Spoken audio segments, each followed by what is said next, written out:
Good afternoon, folks. Welcome back. We're going to get started with our next session here in just a couple of minutes. We would like to welcome everybody who's going to be in this track to go ahead and feel free to get into the chat and keep the conversation going and so on. While we're waiting for people to join in and get ready for the next session, I'd like to go back to our prior session that we had and just offer up a real quick call out. The state of California, we recently had the Dixie Fire. This was one of the largest wildfires in American history. Over 1,000,000 square miles was covered, or 1,000,000 acres was covered by this. Very large. Wanted to just call out to Cal OES, Cal Fire, all of the first responders, the firefighters, the feds were involved. Everybody you can imagine. It was a whole of community approach. The amazing thing is as big as it was and as long as it went, nobody actually passed away. That's amazing. That's about situational awareness. That's about coordination and collaboration. It was pretty amazing. And that's what this venue and you all who are participating here, that's what this is all about. So thank you all for joining today. And I just wanted to share the thought. With that said, it looks like we're coming up on the next segment.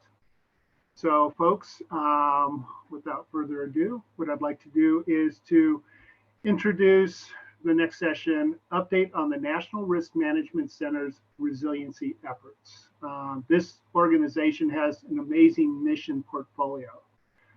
And with that, it's my pleasure to turn the session over to Mara Nguyen, Associate Director, Planning and Coordination Division of the National Risk Management Center under CISA Division of the U.S. Department of Homeland Security. Over to you, Mara. Thank you so much. Can you hear me all right? Yes, very well. Great. Well, it's so nice to be here today. Good afternoon to everyone, and thank you for this invitation and opportunity to speak here. I'm Mara Nguyen, as I was introduced, with one of the longest titles you could possibly cram into a government job, Associate Director for Planning and Coordination at the National Risk Management Center at the Cybersecurity Infrastructure Security Agency, also known as CISA. I know many of you have worked with CISA in its various forms going back to the NPP days for many years, and there are many friends in the audience. I am relatively new to CISA. I have just been with the National Risk Management Center about 7 months now, and know last year you heard from my boss, Bob Kolaski. For those that may not have heard, Bob Kolaski has decided to leave government service and move to the private sector. But I know this organization is near and dear to his heart, and he wanted me to pass along his regards to everyone. One of the things that has been built at the National Risk Management Center is that recognition that the world is more interconnected. The threat landscape continues to evolve. And in November 2018, the CISA Act of 2018, that's a little redundant, was signed into law, establishing the first federal government agency responsible for protecting and enhancing the resilience of the nation's physical and cyber infrastructure. So there are many of you who have worked with us, but some that haven't. So please bear with me. I want to make sure that everyone knows what CISA's mission is, because it is critical to ensure that you can partner with us, because that is really how our success is built, is on making sure that you are all successful in your mission areas.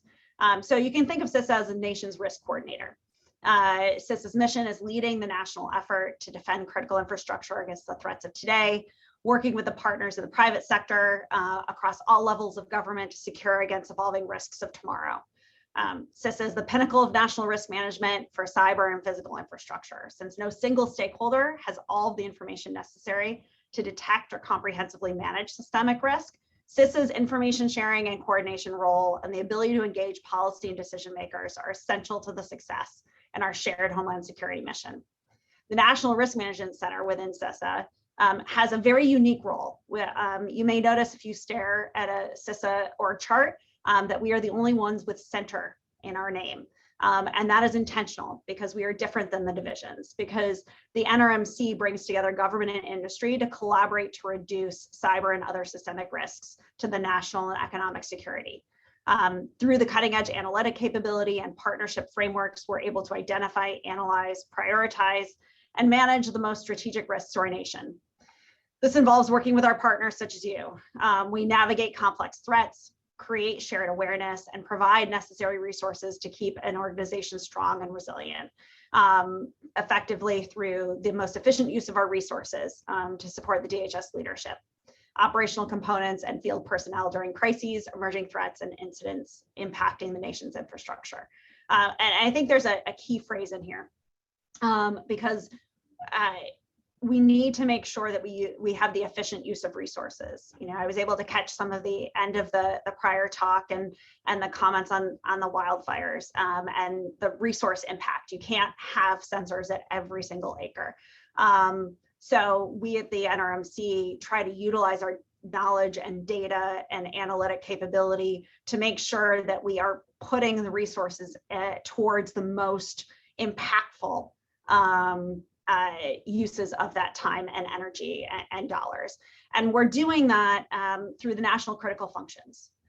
So I know there was an update from Bob last year, but I really think since coming into the NRMC in the past year and talking about the sector structure and how the critical functions can really bring people together, because it reframes how risks are managed.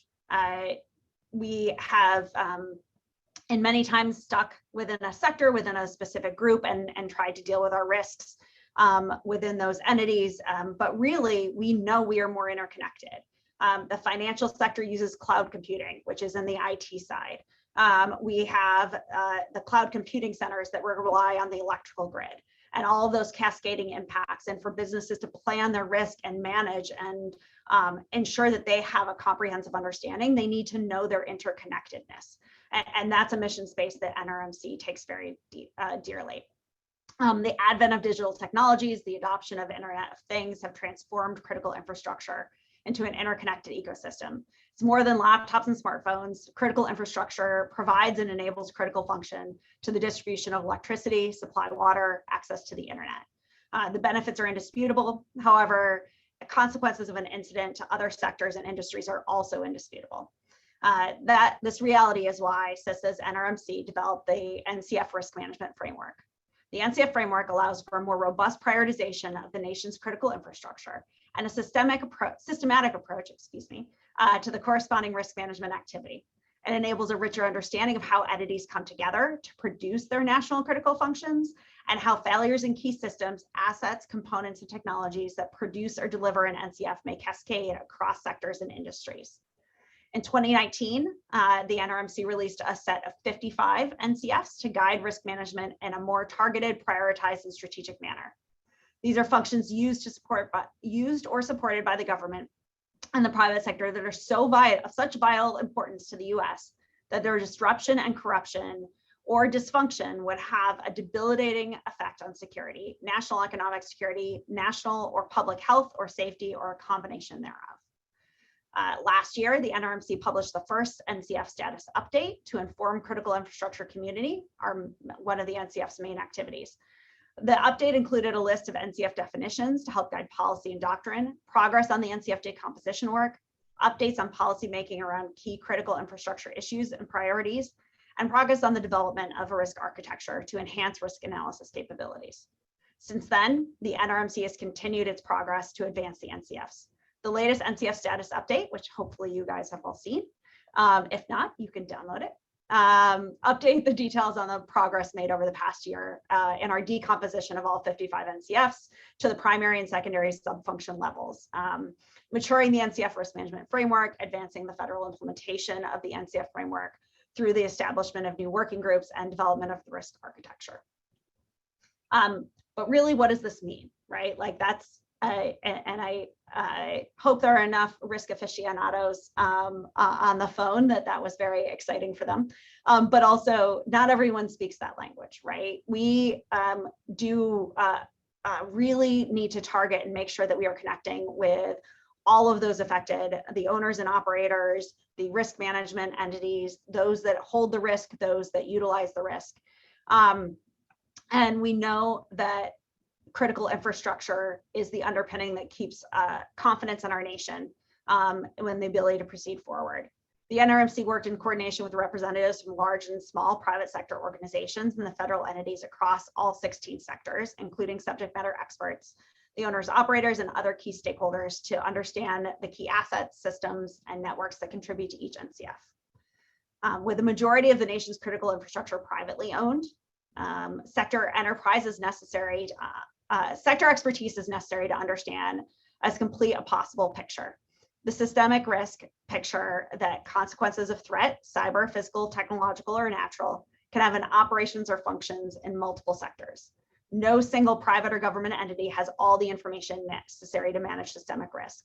A breach in one system can also impact multiple cyber or physical systems that are connected or dependent on its operation. This is why every organization has a role in securing the critical infrastructure. Our collective defense to risk management will help us keep the economy strong and our NCF's resilience.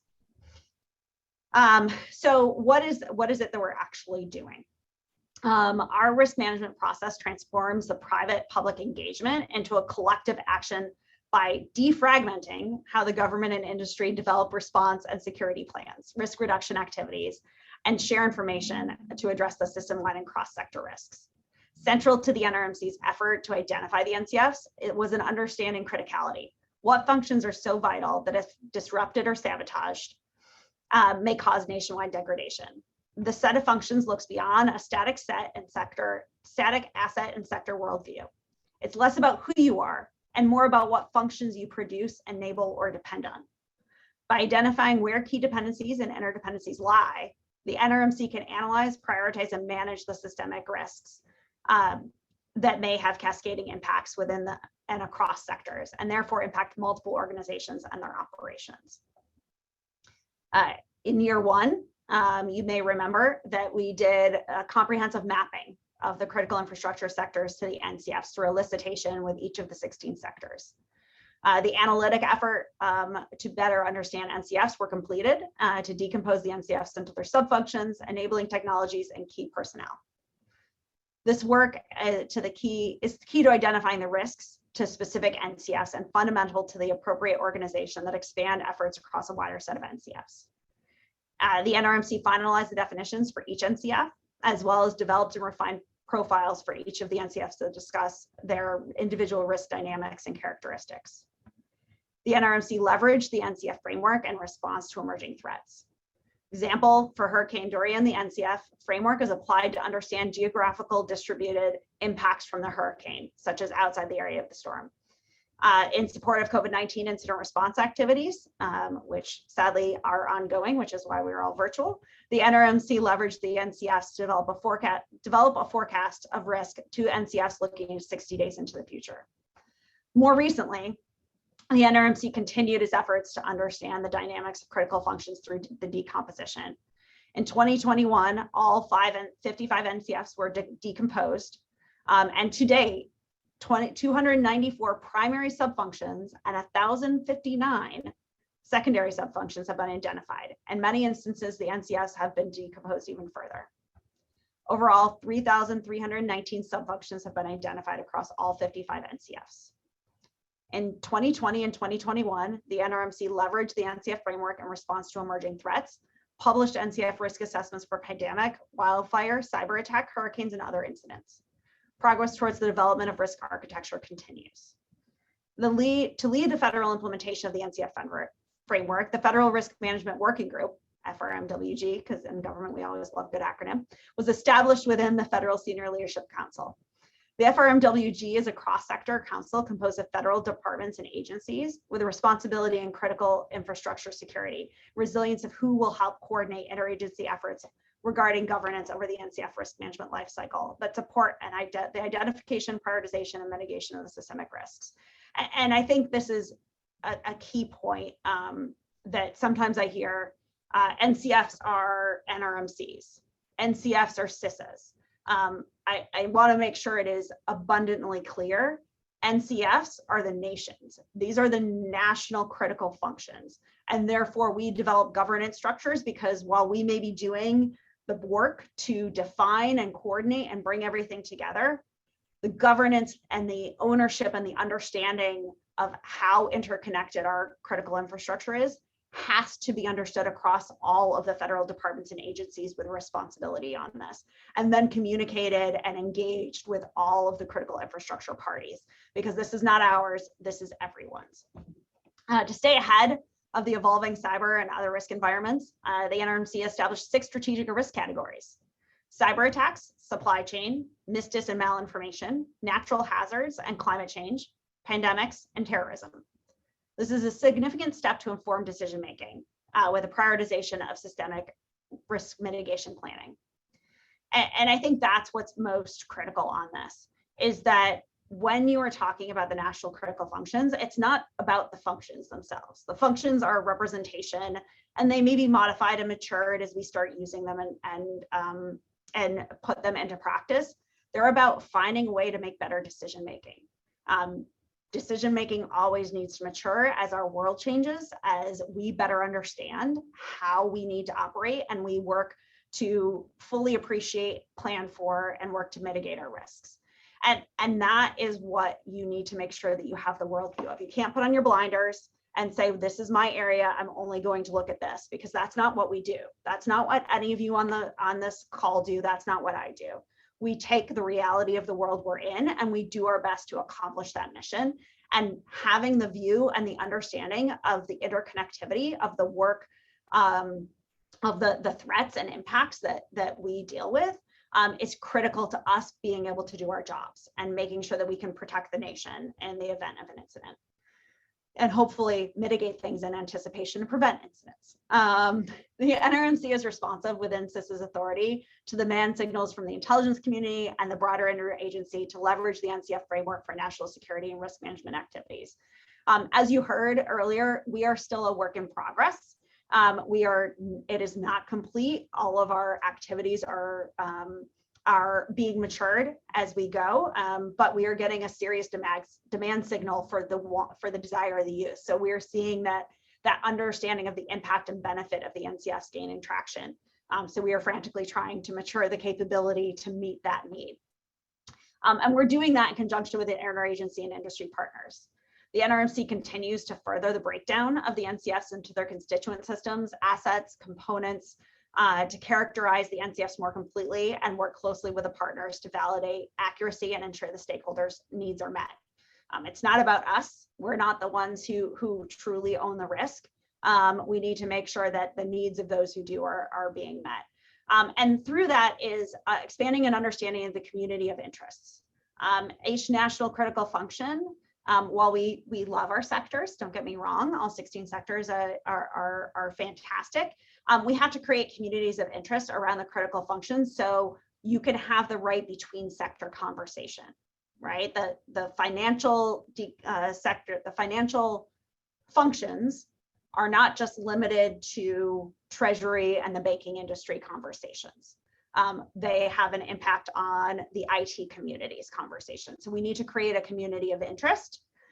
So when we are working with these in the development of the NCFs, and then eventually in the utilization of NCFs to manage and mitigate risks, that we have all the right partners in the room.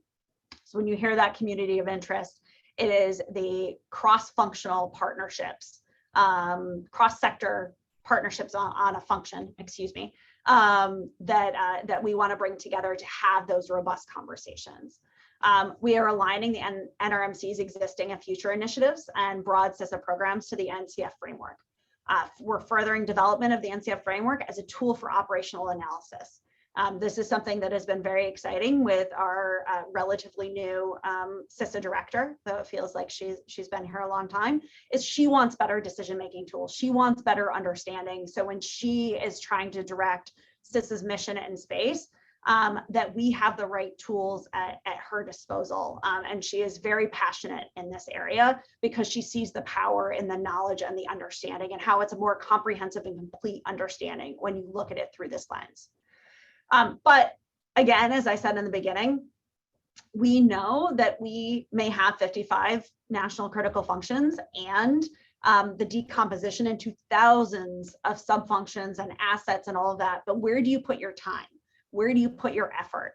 And that's where we're looking at systemically important entities. And maybe some of you have caught some of the director's remarks on this. But in March 2020, the Cyberspace Solarium Commission proposed a designation of critical infrastructure entities that manage system and assets whose disruption could have cascading, destabilizing effects on the US national security, economic security, and public health and safety. Sorry, I had to read that quote, make sure I got it all right. CISA is operationalizing this concept as systemically important entities, or SIE. And creating an SIE endeavor more accurately identifies priority dependencies, prioritize support, operational partnerships, and reducing the national risk. CISA is defining the SIEs as entities that own, operate, or otherwise control critical infrastructure, which are prioritized by the CISA director as systemically important based on the risk that their disruption, corruption, or dysfunction will have a debilitating systemic, or cascading impact on the national security, national economic security, public health, or safety. It is a major role in managing this risk in one or more NCFs. We saw this with SolarWinds. Prior to SolarWinds, no one would have said that company could have, if something goes wrong, would have a major impact across the federal government. We want to make sure that we're not just looking at the big businesses, but also those that are integral to the way that our critical infrastructure functions. So we're looking at as primary systemically important entities, or entities typically larger that have a leading or usually well-known role within the systematic importance of one or more NCFs. In general, we're calling them Pisces because you got to have a good acronym name, are likely to more capable entities and primary partners for risk reduction. But you can't forget about those others, the other underpinnings, the ball bearings. Other systemically important entities, or OSCEs, are entities that have a role of systemic importance to one or more NCFs by providing niche products or services. These entities have a role which is more subtle or maybe less obvious than Pisces. OSCEs can just as systemically important as Pisces, but are typically smaller, often having that niche product or a single point of failure in that NCF, that small business that everybody utilizes, or there's only one producer of a particular product. That is key across an entire industry. They're less likely than Pisces to have mature security and resilience processes. And that's another concern of ours. We want to make sure that we are looking at risk, not just with the big entities, but across the board, because sometimes those big entities have the knowledge, have the experts, have the resources, and CISA needs to make sure that those medium and small size businesses also get lifted up and get supported and get integrated into our system when maybe they don't always have the same resources at their disposal to take the actions, but they are so critical to the work that we do. We need to make sure we are engaging and collaborating and they are folded into the process. This is all a work in progress, by the way. I want to be very clear. We know we need to do this. We know that there are historical prioritization methods like Section 9, if you're familiar with that. But we know that there's a way to mature and grow and use better analytics to identify the true impact of what we need to be protecting. The input from federal partners to identify and validate the SAEs, CISA is going to be working through assigning Pisces and OSCEs to tiers.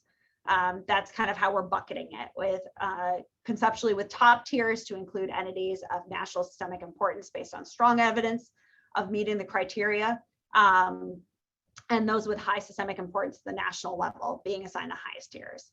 And because of their unique positions, SIEs can have a disproportionate role in systemic risk reduction. CISA will prioritize the entities for engagement, intelligence, information sharing, and provision of other authorized services and capabilities. We need to make sure that all of those with the impact can be brought up alongside us. So what's the end? What does this matter to you? At CISA, we have the gift of data. We have sensors deployed across the federal civilian government and SLTT partners, where we receive a vast amount of information from our government, international, and private sector partners. Our most critical technology investments going forward are therefore tied to analytics and infrastructure that will allow us to make sense of this trove of data and use it to identify and correlate previously unseen risks. We need to be able to look around the corner, see what is coming up ahead, anticipate what is going to be needed, and make sure we are there to meet it, not just deal with today's risks and today's issues. Those are important, but if we are doing our jobs, we are also anticipating what is going to come in the future, so we are all prepared together. This is going to further allow us to operationalize our authorities and conduct persistent hunts across federal civilian networks and move closer to realizing the joint collaborative environment that is foundational to our efforts. We utilize the NCFs, the SIEs to provide insights into such as the JCDC and other prioritization operational activities across the CISA entity enterprise. And that's really important because we need to work as a partnership. We are one CISA, we are one DHS, we are one federal government, and need to make sure that we are sharing data, utilizing, providing insights and inputs. By expanding our ability to conduct the automated analytics, leveraging state-of-the-art AI and machine learning capabilities, we're going to be able to more quickly remediate intrusions, collaborate more effectively with our partners at the JCDC, and provide more timely and actionable information. There's no single entity that has the information necessary to detect or comprehensively manage systemic risk. And the reality in today's increasing complex threat environment is that risks faced by one sector cannot be managed alone and may have cascading impacts on multiple other sectors. Many of our partners across critical infrastructure understand this challenge and have committed to working not only within their sector, but across the sectors and ensure the resilience and the security of our partners. We do this through this public-private partnership, which many of you continue to be part of and have been involved in the past. For CISA, we cannot emphasize this more emphatically. That private-public partnership is how we are successful.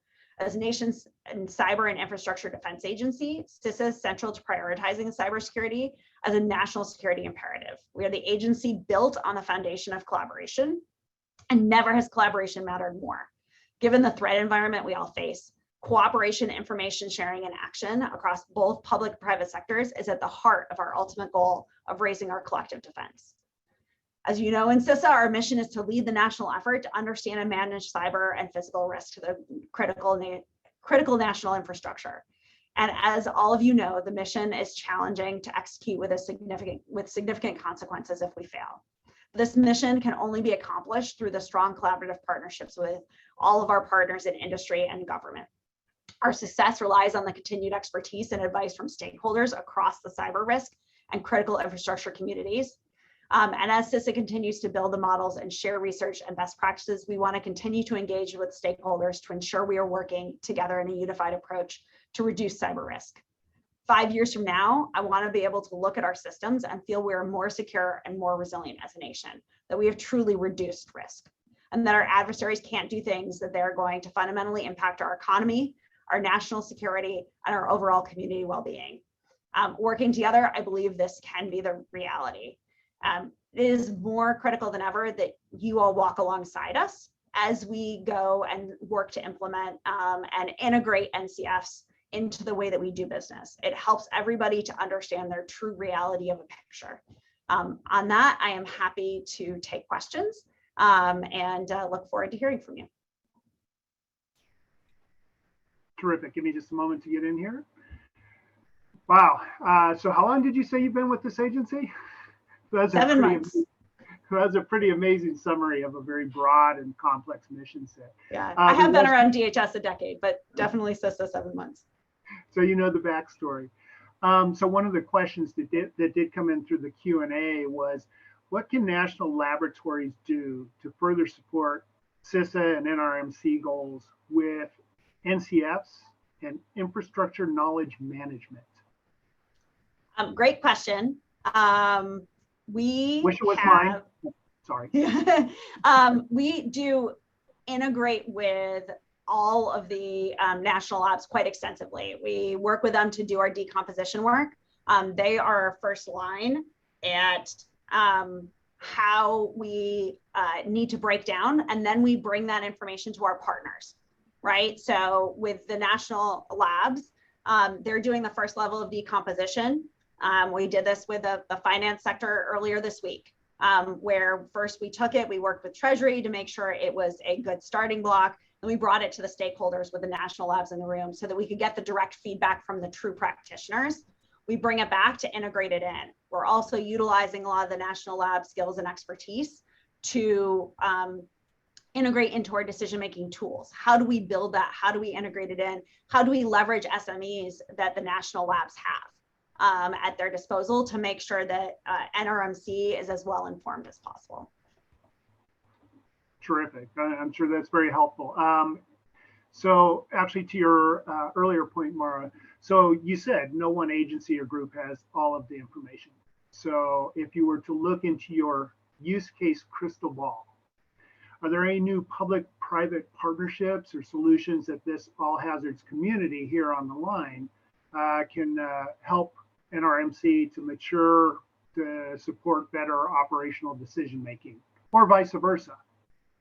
Yeah, I think we are trying to not necessarily create new, right? You're very well integrated into our communities, and we want to then leverage those communities by bringing those communities together. So whether it's one of the GCCs and the SCCs that we will then leverage to bring a community of interest together to start breaking down and looking at the NCFs to make sure they're accurate, that they're reflective, that they are talking about what the reality is, and then build that back into our system. So I wouldn't say that there's necessarily new partnerships, but maybe stay tuned for new mixing of partnerships, bringing together maybe non-traditional forums to engage across partnerships, whether it be the cyber hazards, the natural hazards, the physical hazards, whatever might be occurring. We need that comprehensive picture. Yeah, and as you said, the threat environment is constantly evolving. So yeah, that makes perfect sense. So DHS just announced knowledge of credible specific plans for extremists to attack the US power grid. Is there a good resource through CISA for folks to better understand the problem set and to collaborate with your team in case an event happens to hit one of their communities? Yes, I would say for any kind of event, we need to leverage our standard processes. I was just, the IOD division just got a new head, and we were talking about making sure that we are leveraging our existing processes, whether you're engaging through CISA Central, leveraging the cyber resilience website information that CISA has, so that we process the information through our systems. Making sure CISA is aware of what you're seeing, any indicators that are going on. You are our eyes and ears into the reality of what we are doing, right? What is actually happening in this nation, and then taking those action steps. What we need to know, what you're seeing, what gaps you have, if information is clear or unclear about what those next activities are going to be. And that's really where I would ask you to engage. Utilize your existing CISA engagement tools. The website has lots of them. We have CISA Central to receive specific questions as well. And we will be engaging in our traditional outreach mechanisms so everyone knows where it's going to come from. And that will be how we can best work with you. Terrific. That's very helpful. There was another question in the Q&A. How does NRMC think about questions of judgment, inherent uncertainty, and avoiding the problems of trying to become too much of a central controlling brain for all of these distributed national challenges? It is an interesting question. I think we trying to figure out the right way to phrase it.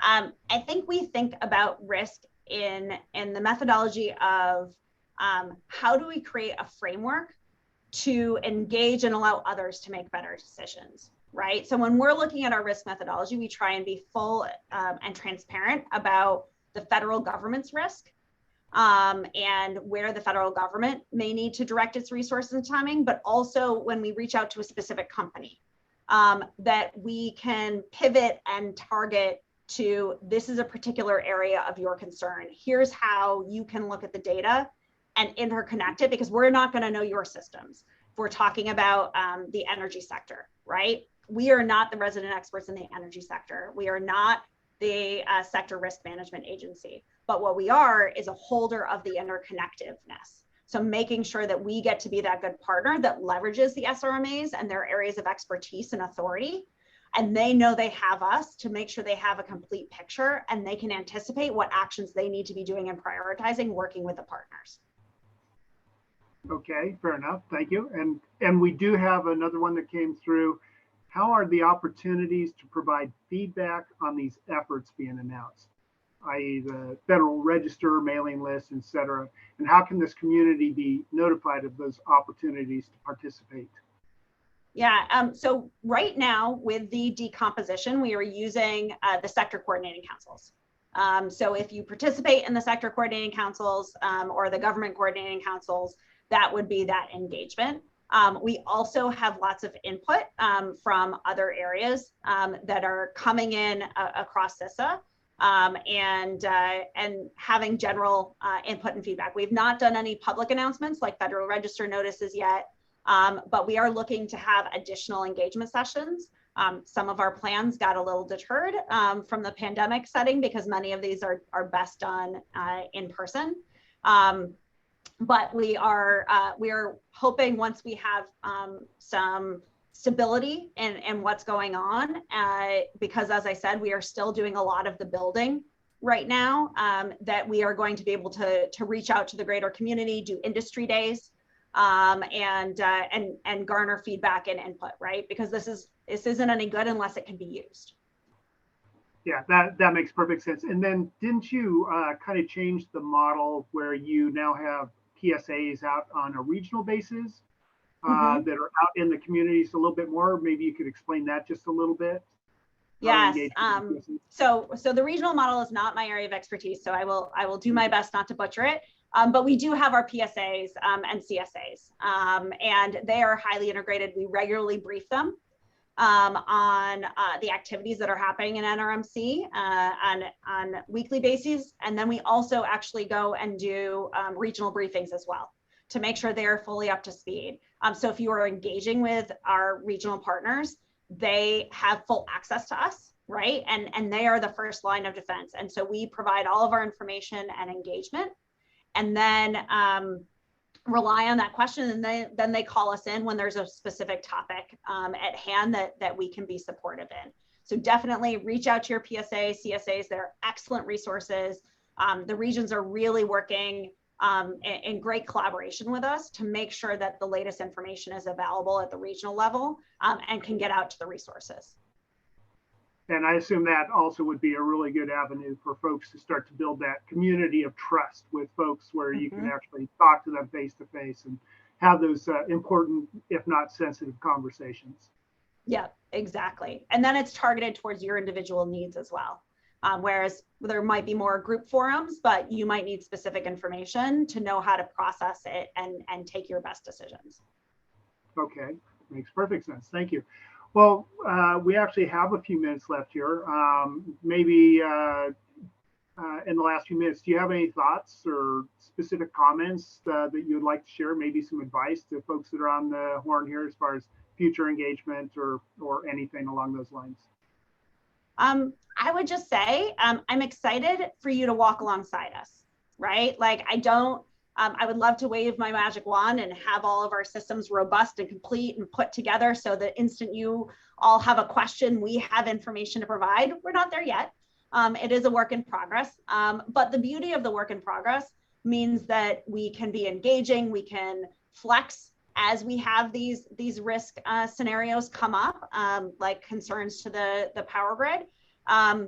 And start utilizing and exercising what we do have and what breakdown has happened, so we can make sure that as we mature it, it's not matured in a silo off to the side, it's matured in the reality of the world we live in. So I will tell you that as we go through this, it will not be perfect. You may hear things, you may see things, but that is the beauty of co-creation. That is the beauty of making sure that in the end, it will reflect the reality of the worlds we live in so that you can be informed and take good action on it. Very good. So I have to say, I think Mr. Klasky and your team, you did them very well and represented the capability and so on very well. I think people were pretty intrigued by your comments and the insights you provided. So Mara, thank you so much for your time today. Thank you for having me. I appreciate it. Great, thank you.